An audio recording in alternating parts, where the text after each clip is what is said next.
आज के वीडियो में हम लोग जानेंगे कौन थे द्रौपदी के 5 पुत्र जो कि छोटी सी आयु में भी महाभारत युद्ध में अत्यंत शक्तिशाली हो गए थे। हम लोग यह भी जानेंगे कि जब पांडव वनवास में थे तो उसे समय उनके पुत्र कहाँ थे, क्योंकि पांडव के पुत्र उस समय छोटे थे जब उनको वनवास हुआ था। और हम सभी जानते हैं कि वनवास केवल द्रौपदी और पांडव गए थे, उनके छोटे छोटे पुत्र नहीं। तो आखिर उस समय वह कहाँ थे? कौन उनकी शिक्षा का कार्य कर रहा था? उन्हें एक उत्तम योद्धा बनने के लिए उनके अस्त्र शस्त्रों की शिक्षा उन्हें कौन दे रहा था? हम लोग इस बारे में भी जानेंगे कि आखिर द्रौपदी और अर्जुन का पुत्र सबसे छोटा क्यों था, क्योंकि देखा जाए क्रमानुसार तो युधिष्ठिर और भीम के बाद अर्जुन और द्रौपदी के पुत्र को जन्म लेना चाहिए था, परंतु युधिष्ठिर और भीम के बाद अर्जुन के नहीं बल्कि नकुल और सहदेव को द्रौपदी से पुत्र उत्पन्न हुए थे। तो चलिए एक एक करके इन प्रश्नों के उत्तर जानते हैं। क्या आपको पता है कि पांडवों के पुत्रों को क्या कहा जाता था? चलिए बताते हैं। जैसे पांडु के पुत्र को पांडव कहते थे, उसी तरह द्रौपदी और पांडवों के पुत्र को उप पांडव कहा जाता था। द्रौपदी को अपने हर एक पति से एक पुत्र प्राप्त हुआ था। द्रौपदी और युधिष्ठिर का जो पुत्र था वह सबसे बड़ा था द्रौपदी के अन्य पुत्रों से, और उसका नाम था प्रतिविंध्य। उसके बाद जन्म हुआ था द्रौपदी और भीम के पुत्र का, जिसका नाम था सूतसोम। भीम का यह पुत्र अर्जुन को बहुत ही प्रिय था। अब बारी थी द्रौपदी और अर्जुन के पुत्र के जन्म की, परंतु उस समय अर्जुन मौजूद नहीं थे, क्योंकि आप सभी इस कहानी को जानते होंगे कि एक बार अर्जुन को ना चाहते हुए द्रौपदी और युधिष्ठिर के कक्ष में असमय प्रवेश करना पड़ा था, जिसके चलते उनको वनवास जाना पड़ा था। इसलिए चूंकि अर्जुन उस समय मौजूद नहीं थे और 12 वर्ष के लिए वनवास गए थे, तो भीम के बाद नकुल और द्रौपदी का पुत्र उत्पन्न हुआ था। उसके बाद सहदेव और द्रौपदी के पुत्र का जन्म हुआ था, और अंत में जब अर्जुन लौट कर आए थे तब अर्जुन और द्रौपदी के पुत्र का जन्म हुआ था। तो एक सवाल का हमें जवाब मिल चुका है कि आखिर अर्जुन और द्रौपदी का पुत्र क्यों सबसे छोटा था। तो चलिए द्रौपदी के बाकी पुत्रों के नाम भी जान लेते हैं।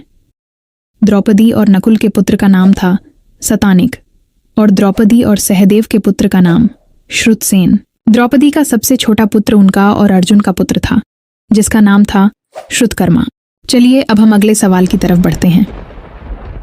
अब हम लोग जानेंगे कि जब पांडवों और द्रौपदी को वनवास हुआ था तो उस समय उनके पुत्र जो कि छोटे बालक थे वह किसके पास थे। महाभारत के अनुसार जब द्रौपदी और पांडवों को वनवास होता है तो द्रौपदी के भाई धृष्टद्युम्न उनको लेकर पांचाल नगर चले जाते हैं, और द्रौपदी के 5 पुत्र वहीं पर अपने मामा के घर रहने लगते हैं। लेकिन उसके बाद द्रौपदी के पुत्र वहां से द्वारिका नगरी चले जाते हैं भगवान श्री कृष्ण के पास। भगवान श्री कृष्ण इसके लिए द्रौपदी के सामने उसके पुत्रों की प्रशंसा करते हुए कहते हैं कि तुम्हारे पुत्र अपने मामा के घर किसी लोभ लालच से न रहकर द्वारिका नगरी में अस्त्र शस्त्रों की उच्च शिक्षा के लिए आए।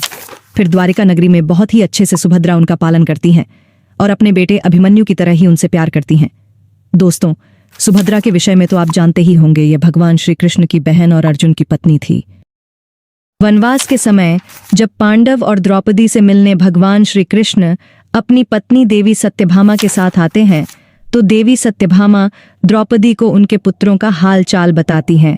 वह बताती है कि तुम्हें बिल्कुल भी चिंता करने की आवश्यकता नहीं है, क्योंकि सुभद्रा उन सब का ख्याल अपने पुत्रों की तरह रखती है।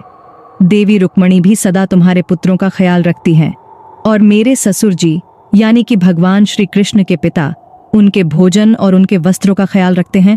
अभिमन्यु भी उनसे बड़ा प्रेम करता है, उनका ध्यान रखता है। बलराम जी भगवान श्री कृष्ण के सभी पुत्र और अन्य यादव भी उनका ध्यान रखते हैं, इसलिए तुम्हें किसी पर प्रकार से उनके लिए परेशान नहीं होना चाहिए। इस तरह देवी सत्यभामा द्रौपदी को यह विश्वास दिलाती हैं कि उसके पुत्र द्वारिका नगरी में स्वयं भगवान श्री कृष्ण के संरक्षण में है, तो उसे किसी प्रकार से चिंता नहीं करनी चाहिए। इस तरह से हमें पता चलता है कि द्रौपदी के 5 पुत्र पांडवों के वनवास के समय में अपने मामा के घर पांचाल नगर में थे, और वहां से फिर भी द्वारिका चले जाते हैं, जहां पर श्री कृष्ण और संपूर्ण यादव वंश उनकी बहुत ही अच्छे से देखभाल करता है।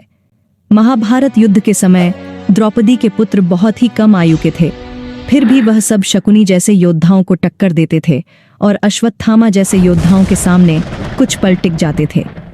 अब जिन्होंने महाभारत पढ़ा है उन्हें पता है कि अश्वत्थामा जैसा योद्धा के सामने कुछ पल टिकना भी कितनी बड़ी बात है।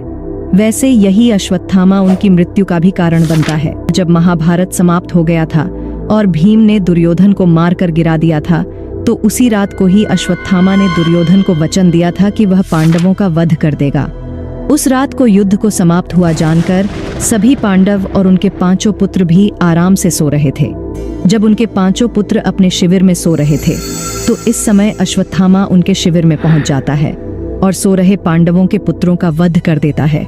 इस तरह से नींद में सो रहे द्रौपदी के 5 पुत्रों का अश्वत्थामा ने वध कर दिया था और पांडव और द्रौपदी को ऐसी चोट पहुंचाई थी जिससे वह युद्ध जीत कर भी अत्यंत दुखित हो गए थे। उसके बाद तो आगे की कहानी हम सब जानते हैं कि कैसे अश्वत्थामा को दंड मिला था और भगवान श्री कृष्ण ने उसे श्राप दिया था। तो यही थे द्रौपदी के 5 पुत्रों की कहानी की कैसे उन सभी का जन्म हुआ था, कैसे पांचाल नगरी में और फिर द्वारिका में उनका अस्त्र शस्त्र का शिक्षण हुआ था और कैसे महाभारत के युद्ध में जीवित बचकर भी आखिरी दिन के युद्ध के समाप्त होने पर उसी रात को अश्वत्थामा के द्वारा मृत्यु को प्राप्त हो गए थे। द्रौपदी का संपूर्ण परिवार, उसके भाई, उसके पिता सभी युद्ध में मारे गए थे। यदि उसके पुत्र जीवित रहते तो उसको कम कष्ट होता। उसके अंधकार से भरे जीवन में सुख के 5 सूर्य उसका साहस बढ़ाते और महाभारत जैसे युद्ध के विनाशकारी परिणाम सहने की और शक्ति मिलती। परंतु विधाता की कुछ और ही इच्छा थी। तो यही थी कहानी थी द्रौपदी के 5 पुत्रों की। आशा करते हैं कि वीडियो आपको अच्छी लगी होगी। वीडियो अच्छी लगी हो तो लाइक करें और चैनल को सब्सक्राइब करें। और हाँ, आप बता सकते हैं कि हम किस टॉपिक पर वीडियो बनाएं। जय श्री कृष्णा दोस्तों।